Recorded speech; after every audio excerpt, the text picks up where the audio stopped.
NTPC ద్వారా విడుదలవుతున్న బూడిదను స్థానికులకు అప్పగించి ఉపాధి కల్పించాలని మాల మహానాడు నాయకులు గుమ్మడి కుమారస్వామి డిమాండ్ చేశారు. పెద్దపల్లి జిల్లా గోదావరిఖని ప్రెస్ క్లబ్లో నిర్వహించిన మీడియా సమావేశంలో ఆయన మాట్లాడారు. కొన్ని రాజకీయ నాయకులు వ్యవస్థని అడ్డుపెట్టుకుని ఇష్టానుసారంగా బూడిదను అమ్ముకొని సొమ్ము చేసుకుంటున్నట్లు ఆరోపించారు.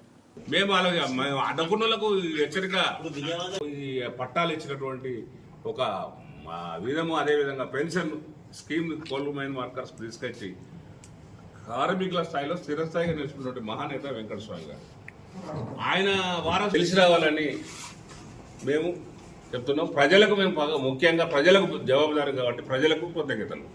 ఎన్టీపీసీలో ఎవరికైతే బూడిద కాంట్రాక్ట్ వచ్చిందో వాళ్ళందరూ కూడా యథావిధిగా వాళ్ళు పనిచేసుకునే విధంగా ఎన్టీపీసీ యాజమాన్యం పనిచేయాలని మేము డిమాండ్ చేస్తున్నాం. అక్కడ ఏకఛత్రాధిపత్యం నడవడానికి వీల్లేదు.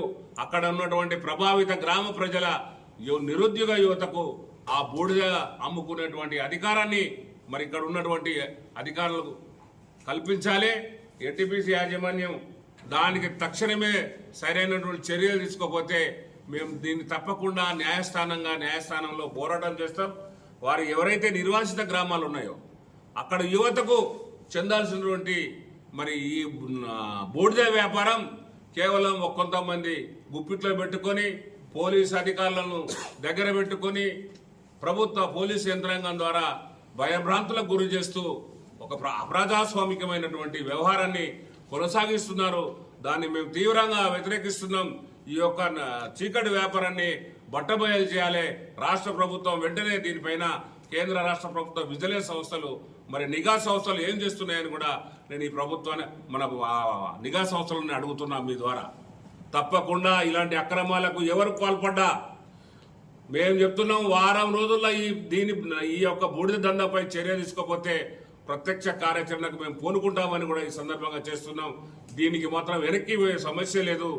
మా యొక్క ఫ్లెక్సీలను పెట్టుకోవద్దని ఆ యాడ్ యాజమాన్యాన్ని బెదిరించినటువంటి నాయకులకు కూడా మేము ధన్యవాదాలు చేస్తున్నాం.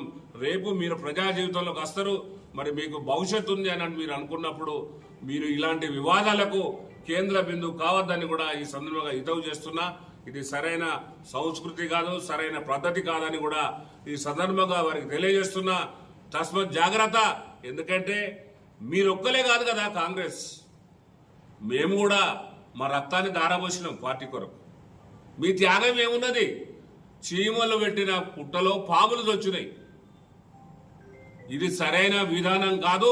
మీ విధానాలను మార్చుకోకపోతే తగినటువంటి మూల్యం మీరు చెల్లించక తప్పదని కూడా ఈ సందర్భంగా సవ్యంగా మనం చేస్తున్నాం. హెచ్చరిస్తలేను, సవ్యంగా మనం చేసుకున్నా.